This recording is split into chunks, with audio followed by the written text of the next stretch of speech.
Surat luxurious બંગલામાં લાગી આગ. સેઠીઝ નામના બંગલામાં લાગી આગ. પાળે પોઈન્ટ વિસ્તારનો બનાવ. શોર્ટ સર્કિટના કારણે આગ લાગી હોવાનું અનુમાન. શક્તિનગરમાં આવ્યો છે બંગલો. 5 ફાયર ફાઇટર ઘટના સ્થળે પહોંચી.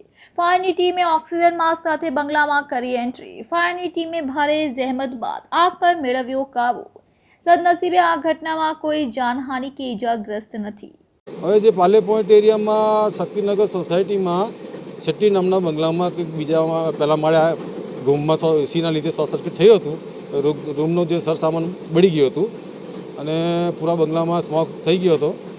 BS8 પહેરી અમે કંટ્રોલ કરી લીધું હતું અને બીજું કે કોઈક જાન કે ઈજા નુકસાન થયું નથી.